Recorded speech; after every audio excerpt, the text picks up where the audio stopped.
ഇത് നമ്മൾ ഉണ്ടാക്കാൻ പോകുന്നത് കുട്ടികളൊക്കെ വൈകുന്നേരം സ്കൂൾ വിട്ട് വരുന്ന സമയത്ത് ഉണ്ടാക്കി കൊടുക്കാൻ പറ്റിയ എളുപ്പത്തിൽ തയ്യാറാക്കാൻ പറ്റിയിട്ടുള്ള നല്ല ടേസ്റ്റി ആയിട്ടുള്ള ഒരു ഈവനിങ് സ്നാക്കാണ്. ഒരു നല്ല നാടൻ രുചിയുള്ള ഹെൽത്തി ആയിട്ടുള്ള ഒരു ഈവനിങ് സ്നാക്ക്.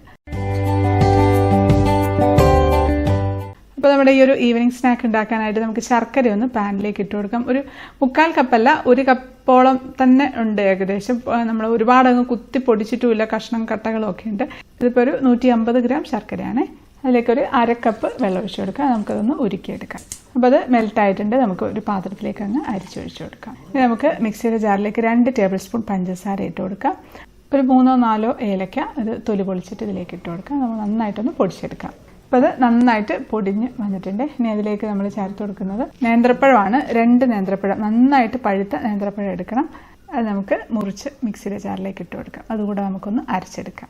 അപ്പോൾ ശർക്കര ഉരുക്കി വെച്ചത് ചെറുതായിട്ടൊന്ന് തണുത്തിട്ടുണ്ട് കേട്ടോ. കുറച്ച് ഒരുപാടങ്ങ് തണുക്കണമെന്നില്ല, എന്നാലും നല്ല ചൂടൊന്ന് കുറഞ്ഞിട്ടുണ്ട്. അതിലേക്ക് നമുക്ക് തേങ്ങ, 1 കപ്പോളം ചിരകിയ തേങ്ങ ഇട്ട് കൊടുക്കാം. നമ്മൾ അരച്ച് വെച്ചിരിക്കുന്ന പഴം, പഞ്ചസാരയും കൂടെ അരച്ച് വെച്ചില്ലേ, അതുകൂടെ ഇട്ട് കൊടുക്കാം. നമുക്ക് നന്നായിട്ടൊന്ന് മിക്സ് ചെയ്ത് കൊടുക്കാം. അതിലേക്ക് നമുക്ക് 1 ടീസ്പൂൺ നെയ്യ് ചേർത്ത് കൊടുക്കാം. അതും കൂടി ചേർത്തൊന്ന് മിക്സ് ചെയ്ത് കൊടുക്കാം. ഇതിലേക്ക് നമുക്കൊരു 1/4 കപ്പോളം പത്തിരിപ്പൊടി ആണ് ഇട്ട് കൊടുക്കുന്നത്. വറുത്ത പത്തിരിപ്പൊടിയില്ലേ, ഒരു പാക്കറ്റിൽ വാങ്ങിച്ചതാണ്. അത് നമുക്ക് ഇട്ട് കൊടുക്കാം. അതിലൂടെ തന്നെ നമുക്കൊരു 1/4 കപ്പോളം പച്ചവെള്ളം കൂടെ ഒഴിച്ചു കൊടുക്കാം. അതിലേക്കൊരു 1/4 ടീസ്പൂൺ ഉപ്പും കൂടെ ചേർത്തിട്ടുണ്ട്. അപ്പോൾ നന്നായിട്ട് മിക്സ് ആയിട്ടുണ്ട്. അതിൻ്റെ കട്ടകളൊന്നും ഇല്ലാന്ന് ഉറപ്പ് വരുത്തിയതിന് ശേഷം നമുക്കതൊരു ചീനച്ചട്ടിയിലേക്ക് ഒഴിച്ചു കൊടുക്കാം. നമുക്ക് തീ ഒന്ന് കത്തിച്ച് നമുക്കൊന്ന് കുറുക്കിയെടുക്കാം. പെട്ടെന്ന് തന്നെ ചൂടായി വരുമ്പോൾ തന്നെ കുറുകി വരും കേട്ടോ. അതുകൊണ്ട് ഇളക്കിക്കൊണ്ടേ ഇരിക്കണം. അപ്പോൾ ടൈറ്റായിട്ട് വരുന്നുണ്ട്. അപ്പോൾ പെട്ടെന്ന് തന്നെ ഇതാ ഉരുണ്ട് കൂടി നല്ല ടൈറ്റായിട്ട് വന്നിട്ടുണ്ട്. നന്നായിട്ട് അത്യാവശ്യം നന്നായിട്ടൊന്ന് ടൈറ്റ് ആവണം. നമ്മളൊന്ന് അവിടെ തന്നെ വെച്ചൊന്ന് ഇളക്കിയിട്ട് മറിച്ച് കൊടുത്താൽ മതി. അപ്പം തന്നെ അങ്ങ് ടൈറ്റായി കിട്ടും. ഇനി നമുക്കതൊരു പാത്രത്തിലേക്ക് മാറ്റി കൊടുക്കാം. ഇനി ഒന്നുമില്ല, നമ്മളതങ്ങ് ഉരുട്ടി അങ്ങ് എടുക്കണം, അത്രയേ ഉള്ളൂ. അപ്പോൾ ഉരുട്ടി എടുക്കാൻ നമുക്ക് കൈക്ക് ഉരുട്ടാൻ പാകത്തിനുള്ള ചൂടാകുമ്പോൾ നമുക്ക് ഉരുട്ടാം. തണുത്ത് കഴിഞ്ഞാലും കുഴപ്പമൊന്നുമില്ല. അപ്പോൾ അത് ഉരുട്ടി എടുത്തിട്ടുണ്ട്. ഉരുട്ടി നമുക്ക് വെറുതെ ഉരുട്ടിയിട്ട് വെക്കാം, അല്ലാന്നുണ്ടെങ്കിൽ ജസ്റ്റ് ഉരുട്ടിയിട്ടൊന്ന് പ്രസ് ചെയ്തിട്ട് വേണമെങ്കിൽ വെക്കാം. ഞാനിപ്പോൾ ഒരു ചെറിയൊരു ഷേപ്പ് ഒന്ന് മാറ്റാൻ വേണ്ടി ഒരു കുപ്പി എടുത്തിട്ടുണ്ട്. ആ കുപ്പിയുടെ മുകളിൽ പതുക്കെ ഒന്ന് വെച്ച് ജസ്റ്റ് ഒന്ന് പ്രസ് ചെയ്ത് കൊടുക്കുന്നുണ്ട്. അത് ഈ ഒരു ഷേപ്പിൽ കിട്ടും. അപ്പം ഒന്നുമില്ല, ഒരു പ്രത്യേക ഭംഗി കാണാനായിട്ട്, കാണുമ്പോൾ ഒരു ഭംഗിക്ക് വേണ്ടിയിട്ട് അത്രയേ ഉള്ളൂ. ഒരു വേറൊരു ഷേപ്പല്ലേ.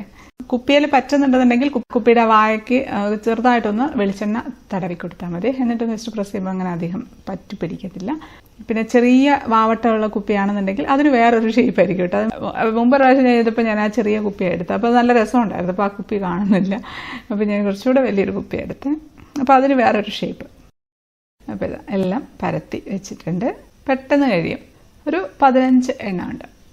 ഒരു അപ്പച്ചമ്പ് അടുപ്പത്ത് വെച്ചിട്ടുണ്ട്. അതിലേക്ക് വെള്ളം ഒഴിച്ചു കൊടുത്തിട്ടുണ്ട്. പച്ചവെള്ളമാണ്. ഇനി നമ്മൾ ഇട്ട് കൊടുക്കുന്നത് പട്ടയാണ്.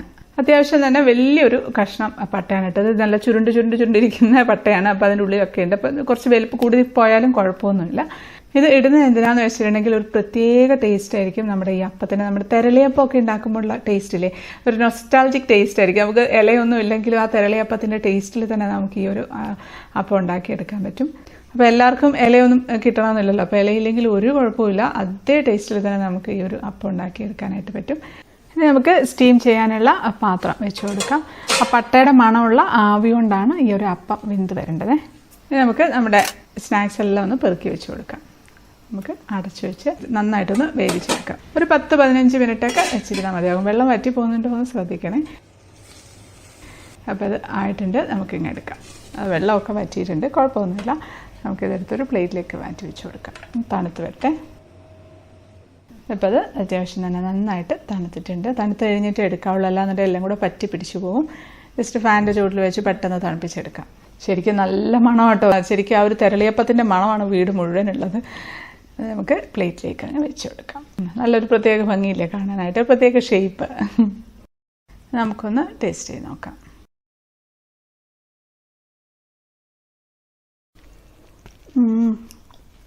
അടിപൊളി. ശരിക്കും പറഞ്ഞാൽ നൊസ്റ്റാൾജിക് ടേസ്റ്റാണത്.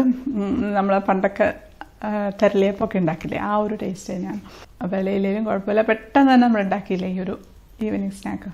ഹെൽത്തിയാണ്. കുട്ടികളൊക്കെ വൈകുന്നേരം വരുന്ന സമയത്ത് കൊടുക്കാനായിട്ട് അവർക്ക് ഇഷ്ടപ്പെടുകയും ചെയ്യും. നല്ല ടേസ്റ്റ്, നല്ല മധുരമുണ്ട്, നല്ല ടേസ്റ്റുള്ള ഒരു ഈവനിങ് സ്നാക്ക്. അപ്പോൾ തീർച്ചയായിട്ടും ഉണ്ടാക്കി നോക്കണം. വീഡിയോ ഇഷ്ടപ്പെട്ടാൽ ലൈക്ക് ചെയ്യാനും കമൻറ്റ് ചെയ്യാനും ഷെയർ ചെയ്യാനും മറക്കല്ലേ. സബ്സ്ക്രൈബ് ചെയ്യാത്തവരൊന്ന് സബ്സ്ക്രൈബ് ചെയ്തേക്കണേ. അപ്പോൾ നമുക്ക് അടുത്തൊരു അടിപൊളി റെസിപ്പി ആയിട്ട് കാണാം. അതുവരേക്കും stay happy, stay positive. By.